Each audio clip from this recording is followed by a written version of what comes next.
When you sit with the intention of what many call meditating, we'd like to offer a different label to it because there's resistance even in the idea of that. But if you can decide that you want to quiet your conscious mind enough so that the non-physical mind that is purely focused upon all that you've become and the wholeness of who you are, if you can find a way of tuning into the vibrational frequency of that, those vibrations, once you learn to sit there for a little bit within them, will begin to turn to.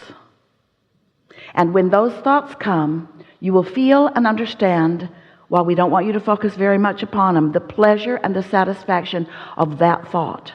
And as you sit there, not distracted by current, what you want to call reality, but experiencing the whole of your now vibrational reality, what's in your vortex will be able to make its way into your manifested world through the pathway that is your non-contradicted mind. Does that sort of make sense to you? So, have you ever sat to meditate? Do you sometimes do that? Are you doing it on a semi-regular or regular basis?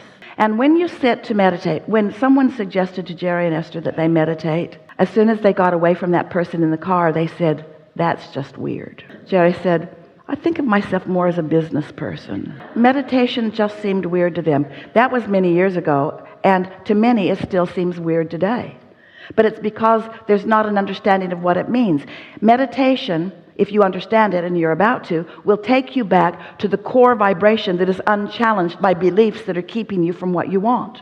Meditation will take you to the vibrational frequency that your inner being is, and as you're able to maintain it for a little bit, law of attraction will bring momentum to that. So when we talk about law of attraction, what we're really talking about is momentum. We're really talking about you being at some starting point, and law of attraction bringing the next and the next and the next and the next and the next and the next and the next. So if you're irritated by something, law of attraction will bring you more and more and more and more and more and more and more and more and more of things like that. If you are in love with life, law of attraction will bring you more and more and more and more and more and more and more and more of that. But we love you so much. We love you so much. You are sloppy in your thinking. You are reactive in your thinking. You are letting everything in the world be the reason that you are offering the vibration that you're offering, and then you are in opposition to what you really want. You can't get there from there. So, when you sit to quiet your mind, at first it's very difficult because your mind has been trained to be responsive to your environment.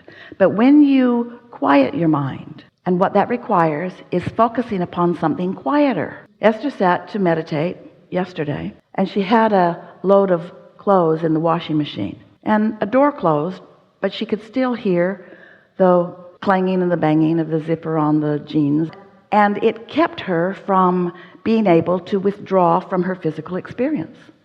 Just something that simple. And she thought, well, it'll stop in a minute, but it didn't. It was an hour and 12-minute cycle.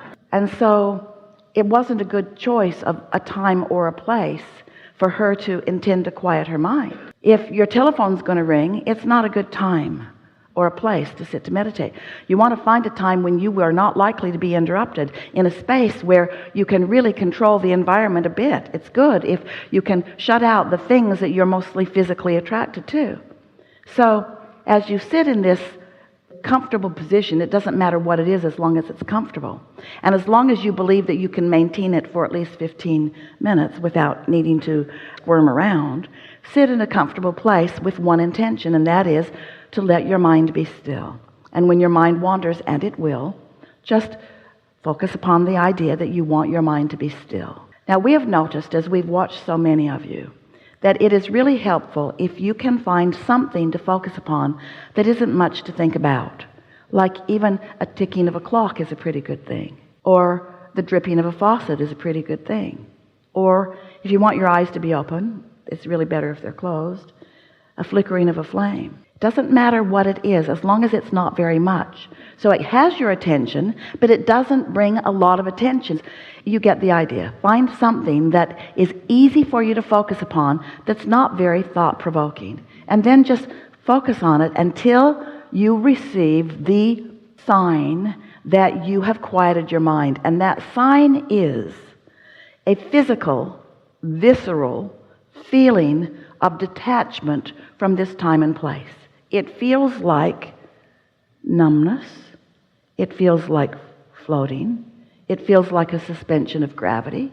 It feels like detachment. It feels like soothing. It feels delicious. So Esther is sitting there, and once she achieves that state, she begins to realize that some intention other than her own is making motions with her physical body. In other words, she's not deliberately thinking about what she's going to do with her physical body. Something else is. That broader perspective is. That quieted mind is. And once she feels that detachment and begins to feel that, and you will in a day or 2 or 3 or 4 or 5, you will feel that. And here's the advantage to you.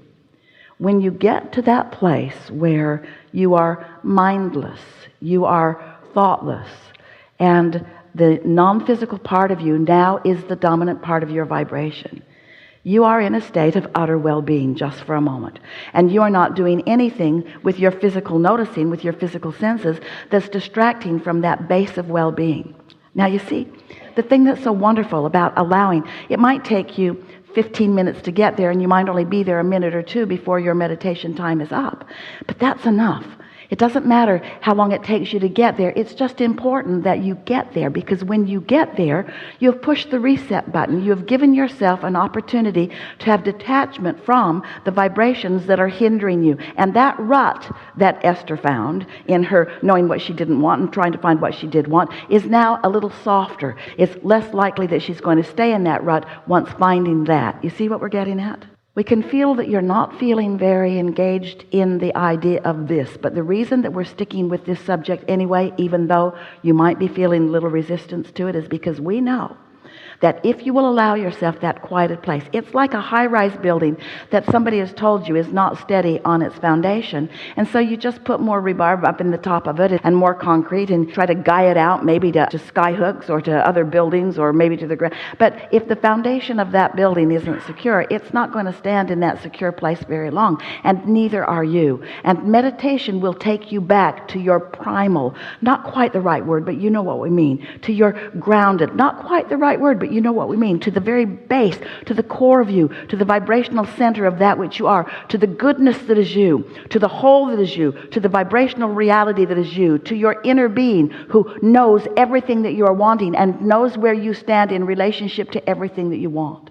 So now you find that vibrational place, that sort of detached place. And once you are pretty good at getting there, have you ever gotten there? You know what we're talking about? Once you are pretty good at getting there, what you will notice, if you will allow yourself to stay in that vibrational place for a little bit, is that the vibration will begin to turn to thought. Thoughts will begin to occur to you. And you will know the perfection of those thoughts because of the way they feel as they come across your mind. Now, when the thought comes, don't try to think about it. You're in the receiving mode. Receive the thoughts. Receive the thoughts. Let your vibrational reality and your inner being be the deliverer of the thoughts. You are the receiver of the thoughts. And as you allow yourself to be the receiver of the thought, and you don't contradict the thought by, oh, I wonder if that was my thought, or if that was my inner being's thought, or I wonder if I really thought that, or who thought that, or was that a good thought, or was that a bad thought? I don't even know if I'm thinking good thoughts or bad thoughts. I'm not sure. Just let it be.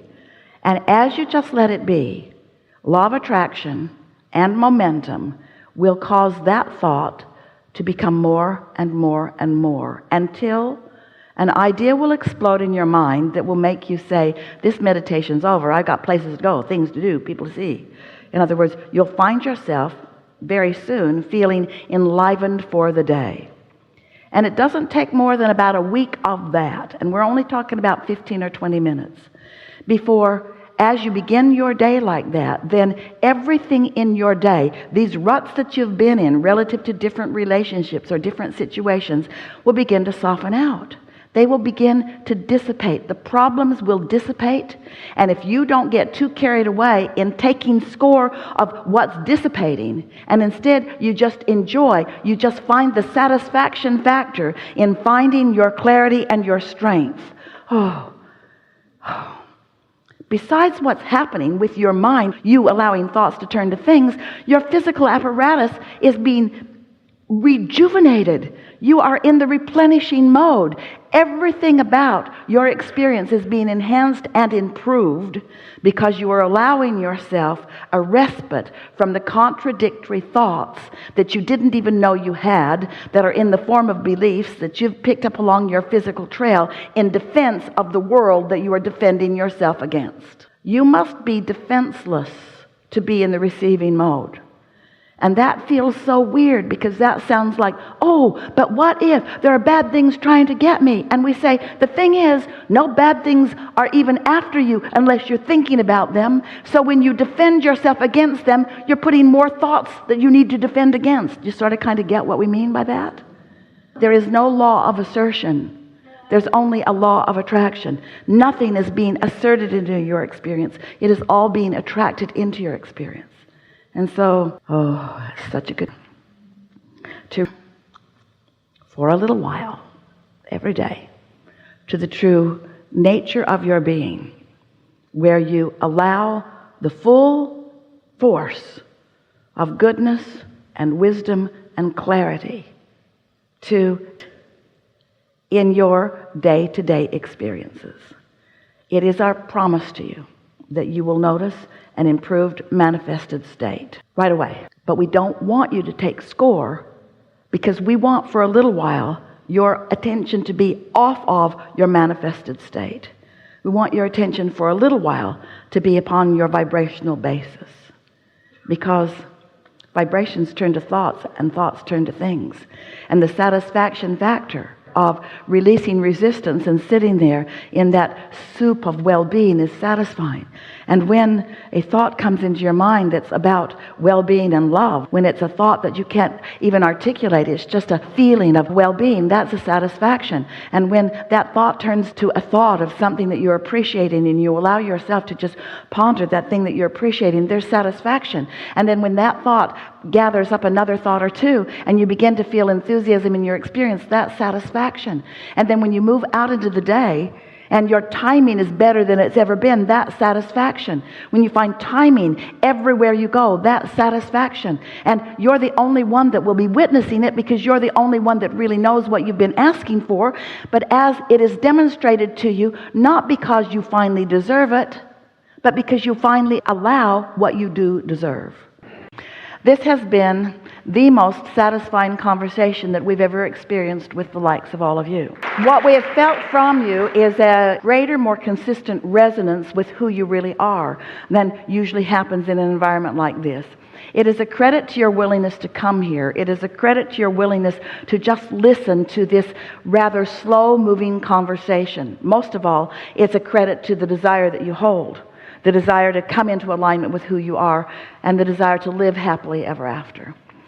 We are eager about what's coming next for you based upon what just took place today. And it is our desire that you pay some soft attention to the differences in the way things begin unfolding for you, like right away, like beginning right now, as a result of the more aligned state of being that you've accomplished. Don't make a big thing about all of this. Don't make it an academic endeavor. Let it be a satisfying thing. As you leave this room, say to yourself, I'm going to do the best job I can do of following my path of least resistance. And we want you to know that your path of least resistance is the path that feels the best to you. It's the path of thought. It's the path of conversation. It's the path of behavior and action. Just do your best to follow your path of least resistance just for a little while. Because we promise you that if you will follow your path of least resistance, you will follow it all the way to complete alignment with who you are. And then you will be engaged on a moment-to-moment, all day long, relationship with the power of your inner being, and therefore the power of the universe. And those who are watching you are going to be sort of surprised at how light you seem to be, how lighthearted you seem to be, how easily things begin to unfold for you. Just take it easy and enjoy this. And if you've heard anything from us, We don't make requests very often because you are the creator of your own reality, and we are the teachers who help you to understand that and to show you kind of how to do it.